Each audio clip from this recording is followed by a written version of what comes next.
Welcome to Zombie Thanksgiving Lesson 6. In this lesson, we're going to continue exploring how to check to see if two sprites have collided, but we're going to add the extra dimension of actually clicking on a sprite.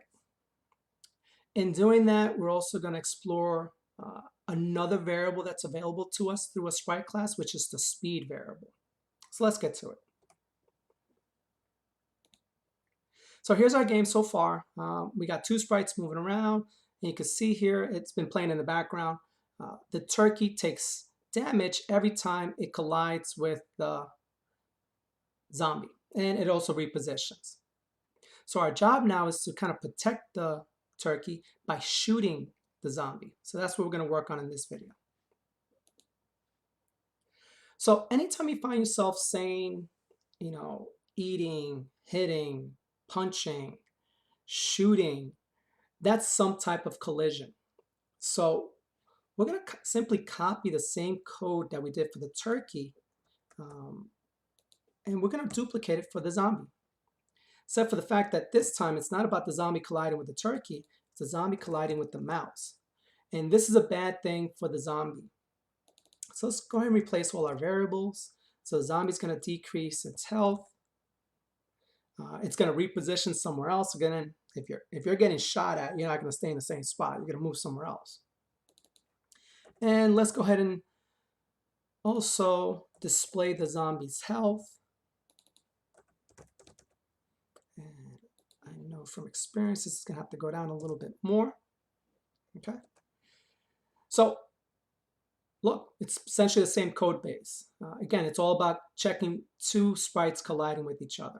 Except in this case, it's not a sprite, it's the mouse. So I know in an earlier video I had mentioned how, for readability purposes, it makes more sense for us to say if the zombie collided with the turkey, because the zombie is the active agent. You might say, well, the mouse is the active agent here. The problem is that the mouse is not a sprite. The collided with function belongs to a sprite. So we have to do it this way, where the zombie collided with the mouse. But we also mentioned that really it doesn't matter who collides with who. When two things have collided, they have collided. All right, so let's check to see what the result of this code is.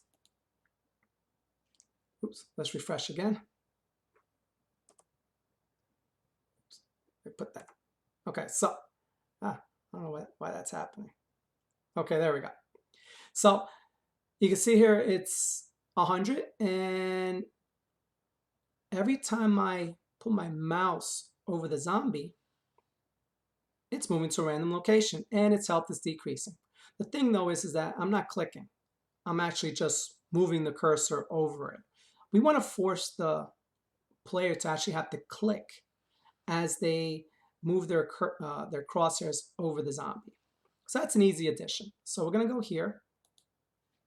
And in addition to just colliding, and notice the word I said, and, we want the player to click the mouse.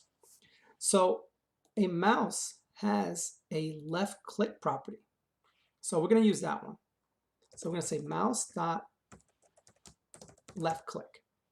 So now the only time that we will actually shoot is when we actually click. So let's go back to here. Let's hit refresh.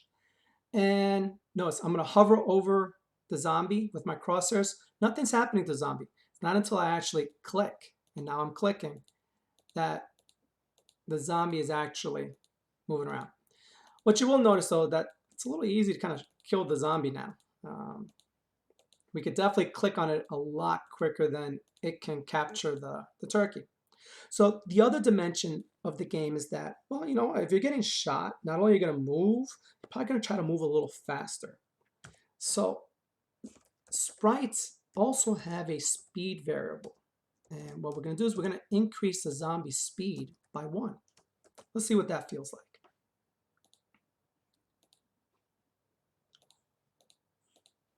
So you can see here, just an increase of 1. Now it's getting a little ridiculous. So again, there's some adjustments that have to be done in the game. This is way too fast before I even kill it. So I'm actually going to just jump it up to maybe every time we shoot it, it decreases by 10. Again, these are tweaks that have to happen in the game. So let's go back to our presentation and let's review what we've done. So in this lesson, we practice collision testing, but with the added dimension of using mouse.left click to force the player to actually have to click on a particular object.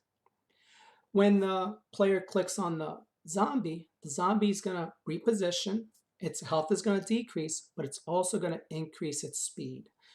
There's a lot of variables available to us in a sprite class that we can take advantage of it. Enjoy.